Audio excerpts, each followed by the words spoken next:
অনেক ভালো লাগছে কথাগুলো।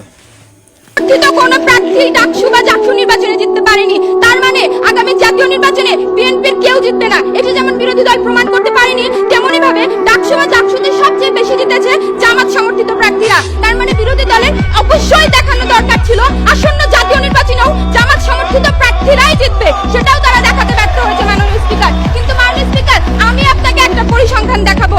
1991, 1996, 2001, 2008 এর নির্বাচনে জামাতের ভোট ছিল 4 থেকে 8%। 2026 এর নির্বাচনে ঠিক কোন মেকানিজমে সেটি 80 থেকে 90% হবে, সেই জায়গাটি বিরোধী দল আজকে দেখাতে ব্যর্থ হয়েছে মাননীয় স্পিকার। আজকে এই বিরোধী দলের দেখানো যুক্তিগুলো একেবারেই অগ্রহণযোগ্য।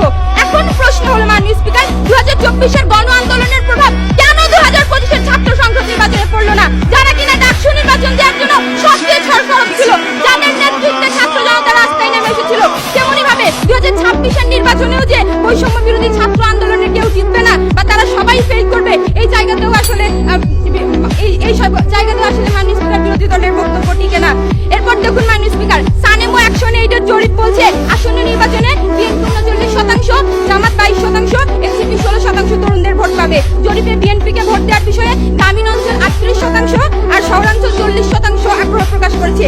কিন্তু বিরোধী দলের যুক্তি মতে ছাত্র সংসদ নির্বাচনের ফলাফল আসন্ন জাতীয় নির্বাচনে প্রভাব ফেলবে। সেই হিসেবে বিএনপি 10-12%, এনসিপি 4-5% আর জামাতের 80 থেকে 90% ভোট পাওয়ার কথা। কিন্তু জরিপ বলছে ঠিক তার উল্টো মাননীয় স্পিকার। মাননীয় স্পিকার, ঢাকা বিশ্ববিদ্যালয়ে 104 বছরের ইতিহাসে 37 বার ডাকসু নির্বাচন হয়, স্বাধীন বাংলাদেশে হয় 8 বার, যার মধ্যে ভিপি পদে ছাত্র ইউনিয়ন, জাসদ, বাসদ অর্থাৎ বামপন্থী দল 4 বার জিতে। অন্যদিকে ছাত্রলীগ জিতে 1 বার, ছাত্র দল জিতে 1 বার, ছাত্র শিবির জিতে 1 বার, ছাত্র অধিকার পরিষদ জিতে 1 বার। এখন প্রশ্ন হলো মাননীয় স্পিকার, এই যে বামপন্থীরা 4 বার ভিপি পদে জিতলো, তারা কি আদৌ জাতীয় নির্বাচনে প্রভাব ফেলতে পেরেছে? এরকম কি কোনো উদাহরণ আছে?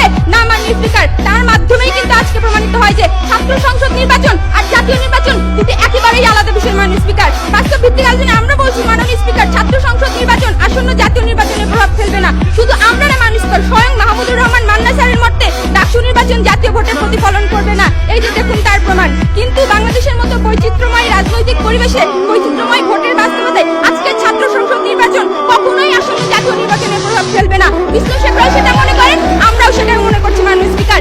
তাই আসুন মাননীয় স্পিকার, আমরা নির্বাচনকে সুষ্ঠু করার স্বার্থে, আগামী নির্বাচনে গণতান্ত্রিক বাংলাদেশ প্রতিষ্ঠার স্বার্থে কোনো অন্যায় প্রপাগান্ডায় কান না দিয়ে, কোনো বট বাহিনীর অপপ্রচারে কান না দিয়ে, দেশ গড়ার স্বার্থে, জাতি গড়ার স্বার্থে আজকে ডাকসুকে ডাকসুর জায়গায়, জাকসুকে জাকসুর জায়গায়, জাতীয় নির্বাচনকে জাতীয় নির্বাচনের জায়গায় রেখে আমরা নতুন বাংলাদেশ করব মাননীয় স্পিকার। আমরা এই বাংলাদেশে আর কোনো ফ্যাসিস্টকে ফিরে আসতে দিব না। আমরা এই বাংলাদেশে আর কাউকে স্বৈরাচার হতে দিব না। আমরা এই বাংলাদেশে আর কাউকে আর কখনো ছাত্র সংসদ নির্বাচন বন্ধ হতে দিব না মাননীয়